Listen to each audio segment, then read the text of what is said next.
Les 7 premiers signes qu'un homme ne s'engagera pas avec vous, malheureusement. Bonjour à toutes, c'est Fabrice Julien, coach et auteur expert en séduction depuis 2010, notamment auteur de Le Trouver, Le Rencontrer, Le Garder. Dans cette vidéo, 7 signes que vous pouvez voir ou entendre très rapidement qui vont vous montrer qu'en fait cet homme ne compte pas vraiment s'engager avec vous. Ça va vous éviter vraiment de perdre du temps. Prenez votre fiche complètement gratuite, premier dans la description de la vidéo, lien en commentaire épinglé sur les red flags, tous les signes qu'il faut fuir un homme pour éviter de perdre 6 mois dans une relation foireuse. Et on est parti tout de suite dans la vidéo. Le premier signe, il est relativement évident, mais pourtant quand vous l'entendez, vous tombez dans le panneau quand même. C'est un homme qui vous dit « je sais pas ce que je veux, je cherche pas de sérieux pour l'instant », ce genre de choses. En fait, les femmes entendent « je vais peut-être le faire changer d'avis, avec le temps il va peut-être tomber amoureux ». Et un homme, lui, il a la conscience tranquille, il a dit qu'il voulait pas de relation sérieuse, sous-entendu avec elle.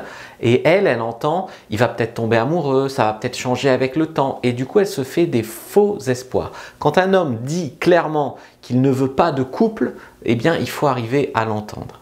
Deuxième signe, c'est un homme qui n'a pas envie d'être vu en public avec vous, c'est-à-dire que vous n'allez pas au restaurant, vous ne vous tenez pas la main dans la rue, vous ne faites pas ce genre de choses.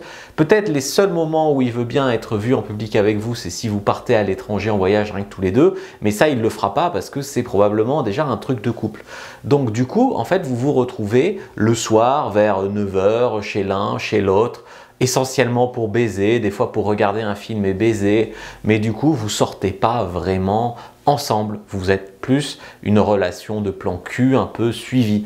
Et ça, il faut le voir que si l'homme n'a pas envie de faire, on va dire, des trucs de couple, eh bien c'est que peut-être qu'il ne vous assume pas dehors, peut-être qu'il est marié à côté ou il a une autre copine, ou peut-être qu'en tout cas il ne veut pas qu'il y ait de malentendus pour du sérieux. Donc si vous faites que vous voir le soir chez l'un ou chez l'autre, quasiment que pour baiser, c'est mauvais signe. Il faut essayer de lui proposer de faire des trucs de couple, restaurant, cinéma, enfin voilà, des trucs de couple, essayer de sortir un peu de cette routine-là, et s'il n'accepte pas, vous savez à quoi vous en tenir.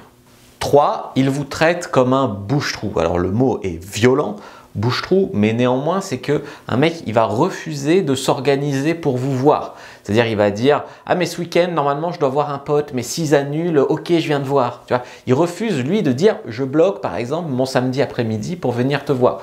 Donc il refuse de s'organiser pour se voir.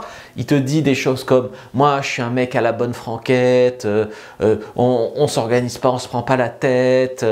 On se voit à la dernière minute, je te dis à la dernière minute, voilà. Du coup, vous, qu'est-ce que vous faites de votre côté? Parce que je vous connais, vous réservez votre samedi pour lui dans l'espoir que son pote annule et que vous puissiez le voir. Vous voyez, vous vous retrouvez, vous, à bloquer des créneaux, à organiser dans l'espoir que lui, il se rende disponible. Alors que lui, de son côté, il ne s'organise pas spécialement pour vous voir, c'est juste s'il n'a rien de mieux à faire, il viendra vous voir. Eh bien ça, c'est une très mauvaise dynamique pour un début de relation.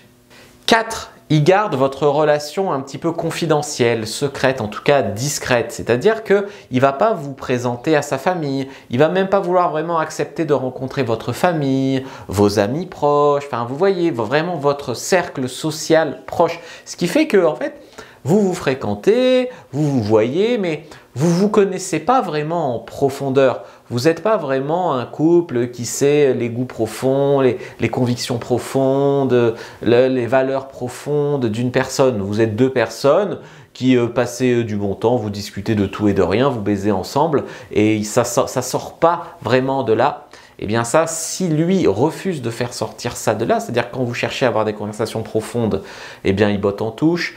Quand vous parlez de le présenter à sa famille ou quoi, lui il botte en touche, et bien là c'est quand même assez mauvais signe.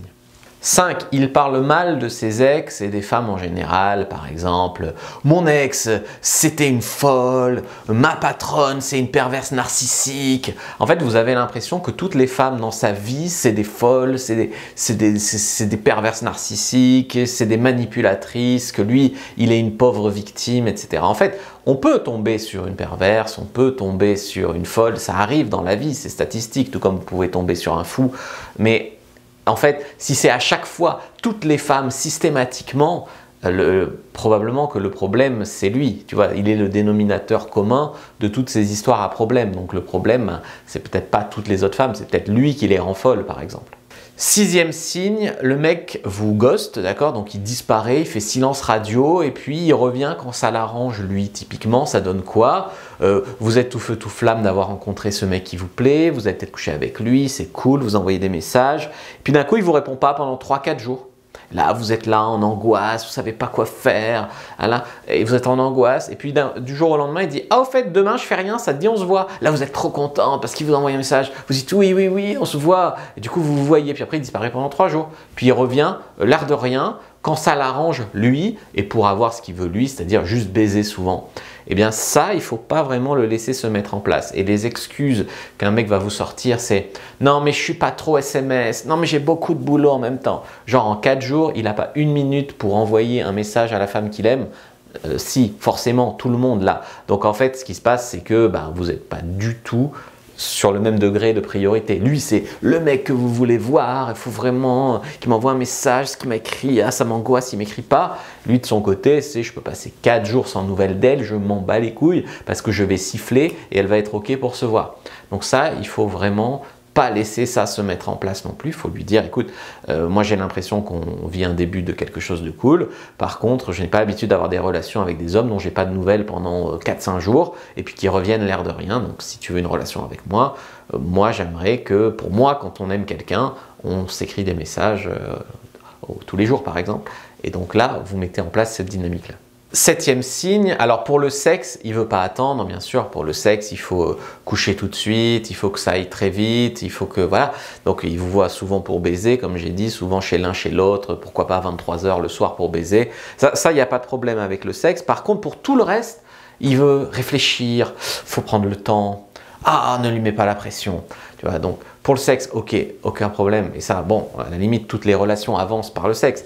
Mais après, dès que vous parlez de, je sais pas, de partir en vacances ensemble, vous faites des plans vers le futur, même des fois vous essayez d'évoquer est-ce que tu veux des enfants ou quoi, enfin, vous essayez d'évoquer des sujets de couple qui projettent un peu dans l'avenir. Ah non, non, non, mais j'ai pas envie d'en parler, c'est trop tôt. Prenons le temps, ne nous mettons pas la pression, ne nous prenons pas la tête. J'ai pas envie de me prendre la tête. Voilà, ce genre de choses. Eh bien, malheureusement, alors bien sûr, il ne faut pas se mettre la pression, mais malheureusement, la plupart du temps, ce que ça cache, c'est que vous n'êtes pas sur le même degré de début de relation. Vous êtes en mode, je commence une relation avec ce mec qui me plaît, et lui, il est en mode, j'ai trouvé une nana pour un plan cul pas trop chiante, et je vais essayer de continuer à ce qu'elle soit pas trop chiante. Voilà. Et c'est pas, vous n'êtes pas sur le même plan, en fait. C'est ça le problème. C'est pas forcément un gros macho, un gros connard, ou ni même un pervers. C'est juste que vous n'êtes pas sur les mêmes attentes, sur le même plan. Et ça crée des gros problèmes. Ah, parce qu'après, ce qui se passe, c'est que souvent la fille, après, elle se fait des fausses idées, elle souffre, elle tombe de haut, il la quitte pour une autre fille avec qui il se met en couple. Tu vois, ça fait mal. Donc prenez votre fiche sur les red flags pour éviter de vivre ça. Prenez dans la description de la vidéo, lien en commentaire épinglé. Likez, commentez, partagez. Moi, je vous dis à bientôt, abonnez-vous et à la semaine prochaine pour une autre vidéo.